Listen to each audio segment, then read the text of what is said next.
The rain had begun just before dusk, soft at first, like the world was apologizing for something it could never take back.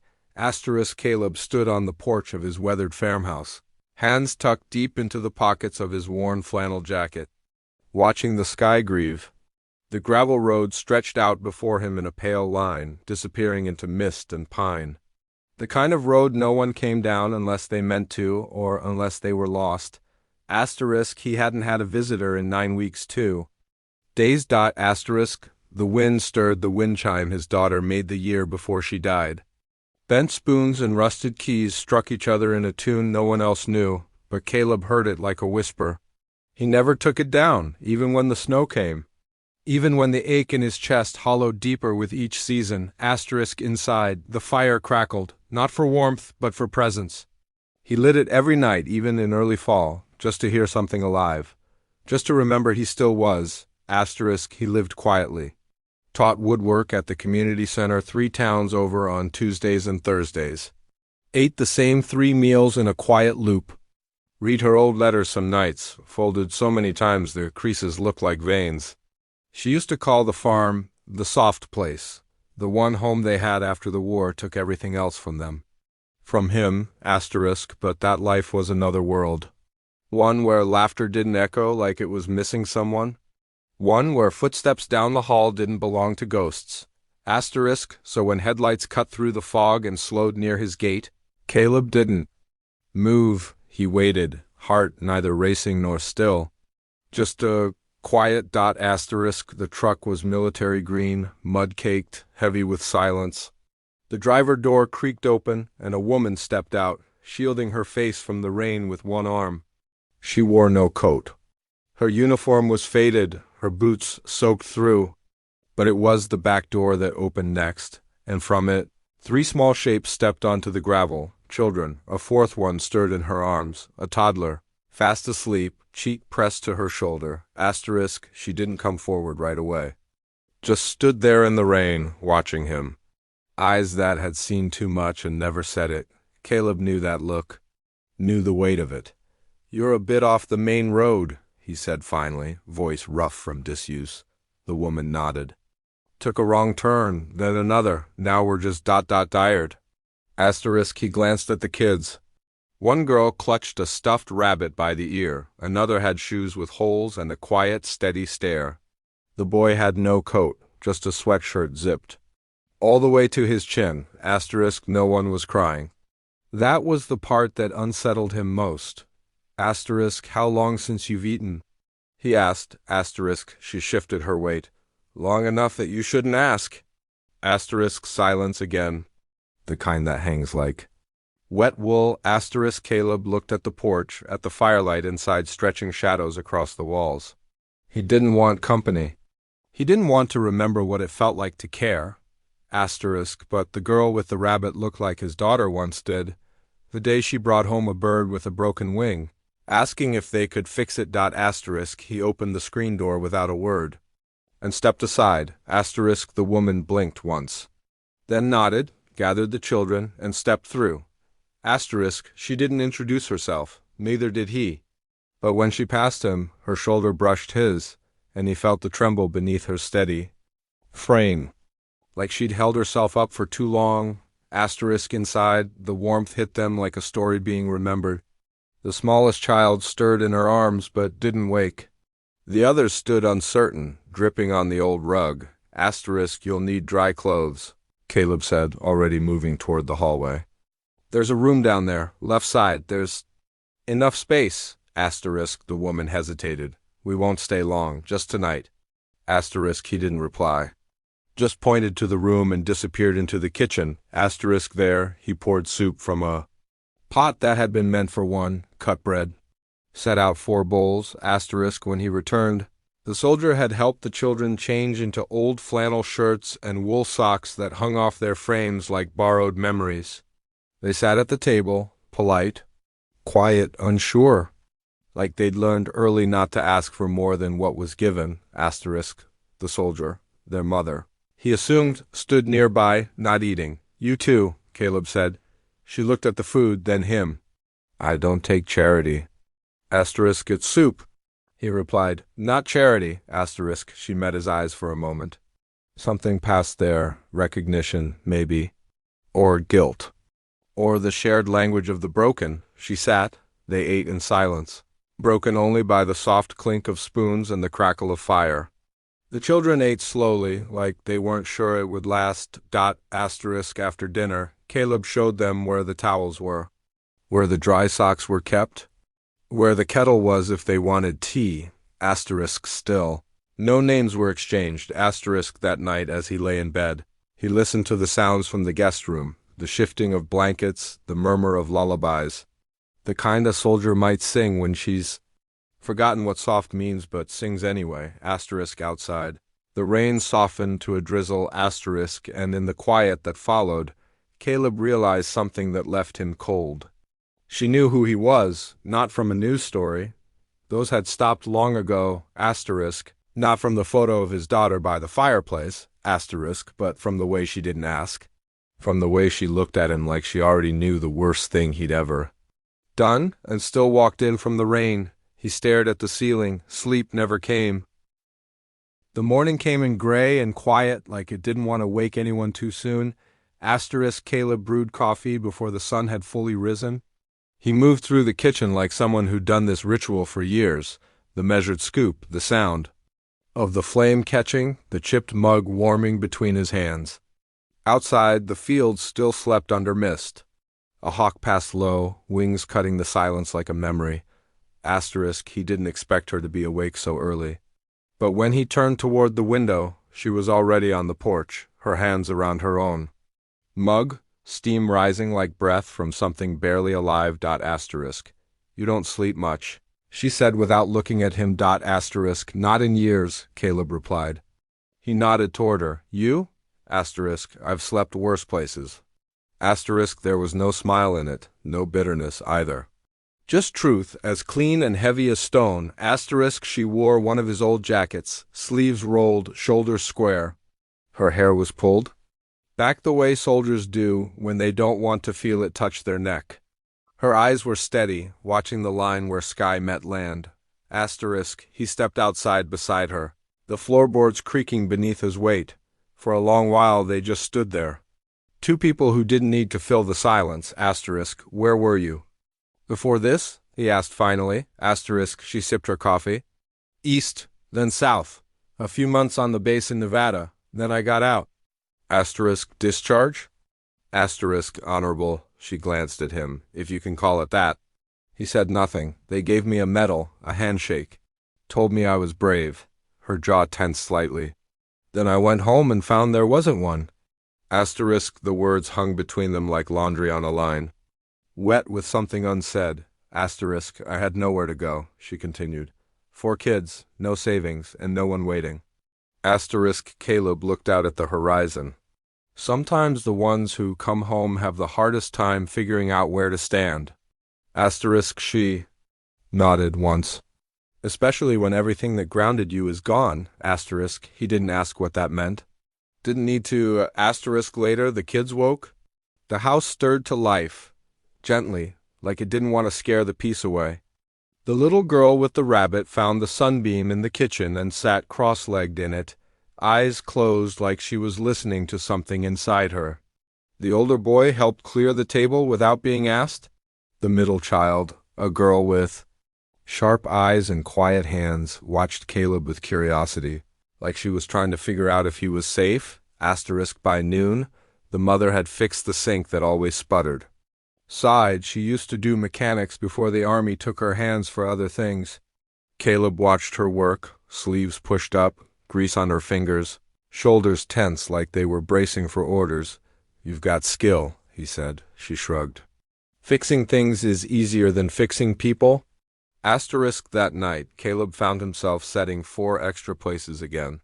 He told himself it was temporary, told himself they'd leave soon, that he wanted them to asterisk, but the fire felt warmer when they were near it. The rooms less hollow. Asterisk after the children went to bed, he caught her staring at the photo above the mantel. His daughter, maybe 12 in the picture, muddy jeans, a scraped cheek, smiling like the world hadn't yet cracked. She looked like she laughed often, the woman said. She did. His voice was low, too often, probably. Always. Getting into places she shouldn't, asterisk, what happened to her? He didn't answer right away. Fire, he said eventually. Barn collapsed during a storm. I was 5 minutes too late. Asterisk, the woman closed her eyes. Not in pity, just understanding. Asterisk, you blame yourself. Asterisk, he met her gaze. Wouldn't you? Asterisk, she looked back at the photo. I do, every day. For people whose names I never knew? But yours, you carry a face? A life? That's heavier. Asterisk, he didn't want to talk anymore. But he didn't leave the room either. Asterisk, instead, he asked quietly, why didn't you ask who I was, or why I live like this? Asterisk, I didn't have to, she said. Some people wear their truth in silence. Asterisk, he studied her then, really looked. She was younger than she moved, older than she should have been. And though she didn't say it, he knew she was running to asterisk, not from something. From everything asterisk, the next day she fixed the fence. The boy helped him feed the chickens. The girls made drawings in the dust on the windowsill. They didn't ask to stay, and he didn't ask when they'd leave. Asterisk, that evening, she handed him a letter. Asterisk, I found this tucked into the floorboard in the guest room, she said. Didn't know if you meant to keep it hidden. Asterisk, it was the last letter his daughter ever wrote. The one he could never bring himself to read. Asterisk, Caleb held it like it might break. His throat tightened. She didn't push him. Asterisk, I'll be outside, she said softly. Take your time.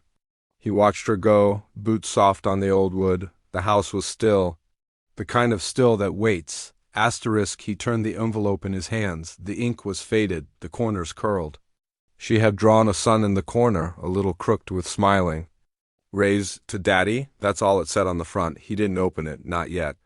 But for the first time in years, he didn't put it back either. Asterisk, he placed it gently on the mantel, right beside her picture, and left it there, waiting for the right night, the right silence, the right moment to let her voice come through. Asterisk, behind him, the wind stirred, and for the first time in a long while it didn't sound like grief. It sounded like possibility. The days folded into each other, soft as pages turning in a book left open too long. Asterisk, they never spoke about how long she and the children would stay. There was no deadline, no goodbye packed in a bag by the door. Just the quiet rhythm of days.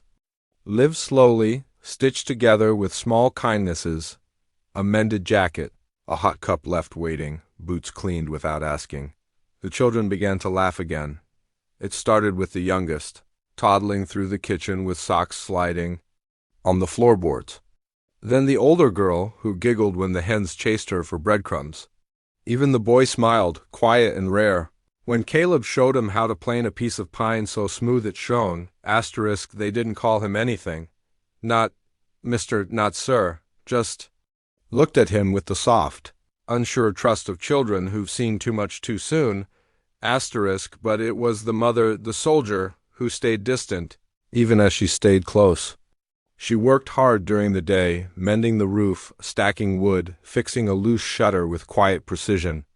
At night she sat by the fire with her hands wrapped around a chipped mug, her eyes watching flames like they might speak if she listened. Hard enough? Asterisk, Caleb never pried. He knew better than most that some silences had to be earned before they were broken. Asterisk, until one evening, after the children had gone to bed, she asked him a question. Asterisk, do you believe in redemption? Asterisk, her voice was flat, like she already knew the answer. Asterisk, Caleb looked into the fire. I used to, asterisk. And now? Asterisk, he didn't answer right away. Instead, he reached behind the photo frame and took down the letter. Asterisk, I read it. He said, she didn't speak. I couldn't, for years. Couldn't hold it without shaking. But something about the way she tucked it into the floorboard. Like she knew I'd need it later.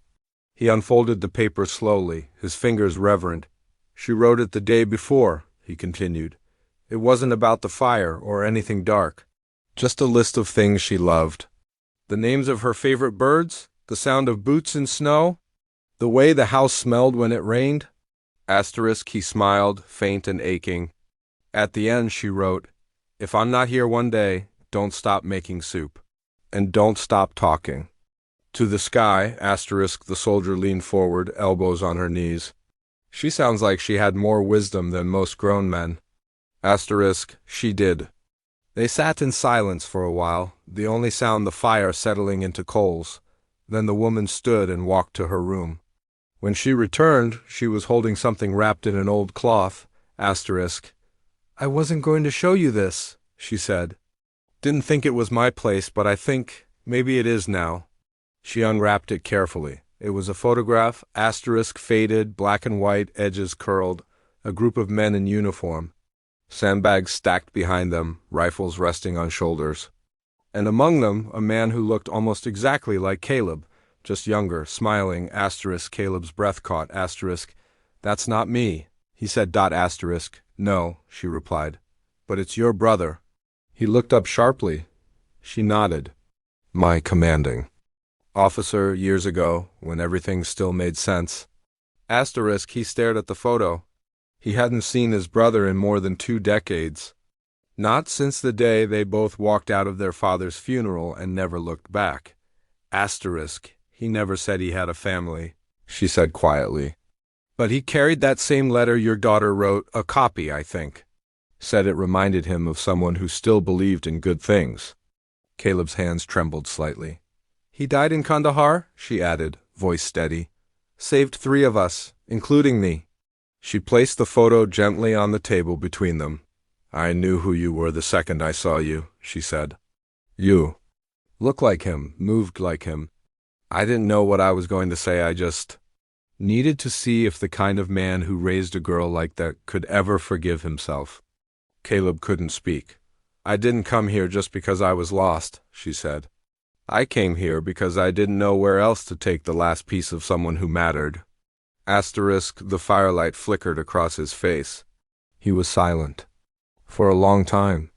When he finally spoke, his voice was lower than she'd ever heard it. Asterisk, "I thought I'd buried all of it. That nothing good could come out of looking back." Asterisk, she nodded. "I used to think that too." Asterisk, a long pause. Then Caleb stood slowly and reached for the letter. He placed it beside the photograph, 2 pieces of paper. 2 lives stitched back together, quiet and worn. Asterisk, he looked at her then, not as a stranger or a soldier or a woman with shadows behind. Her eyes, asterisk, he saw her as someone who carried a piece of his story across a battlefield. "And brought it home. You're not lost," he said. "No," she whispered, "not anymore." Asterisk, the fire burned low. But neither of them moved. Asterisk, because in that room, filled with silence and letters and everything unsaid, something was finally being named, not out loud, but in the stillness between them. The first snow came late that year. Asterisk, it arrived one morning in stillness, dusting the barn roof, softening the fence lines, painting the fields in a hush that asked for reverence. The kind of snow that didn't shout winter's arrival, it simply appeared as if it had always meant to. Asterisk, the children pressed their faces to the window, breath fogging the glass. Their laughter came softer now, like they were learning not to be afraid of joy returning. The boy asked if they could build something out of wood. The older girl braided, string into her sister's hair, humming a tune she must have learned long before the war. Asterisk, Caleb stepped outside with his coffee. Snow crunched beneath his boots. He looked up toward the trees, the same line of firs he once thought he'd die beneath. Now they stood like quiet witnesses to something healing. Asterisk, behind him, the screen door opened. Asterisk, she stepped out beside him, hands in the pockets of a thick coat, hair down for the first time. The cold turned her breath into clouds. There was color in her face that hadn't been there the day they arrived, a stillness in her eyes that wasn't made of fear anymore. "I think it's time," she said softly. He nodded. "You sure?" Asterisk, she looked at the snow-covered path beyond the gate. "We can't stay forever. I want them to remember this place the way it is now, safe, whole." Asterisk, he watched her. "They'll carry it with them." She nodded once, then turned to him. Asterisk, "You gave us more than shelter," she said. "You gave us a place to stop running." Asterisk, Caleb swallowed. The cold pressed into his lungs. You gave me back a piece of something I thought I'd buried. Asterisk, she reached into her pocket and pulled out a folded slip of paper. It's for you. Asterisk, he took it carefully, unfolded it. A note written in blocky, unsure handwriting. It was from the boy. Thank you for the room and the soup and the quiet. At the bottom, you're better than the world said. Caleb blinked hard. Asterisk. I didn't ask him to write it, she said. He just did. Asterisk, he nodded once. Tucked the note into his chest pocket, over his heart. Asterisk, she turned toward the house. We'll leave after lunch. I want them warm before we go. Asterisk, he didn't stop her. Didn't ask her to stay. But as she walked back through the snow, he found himself staring at her footprints.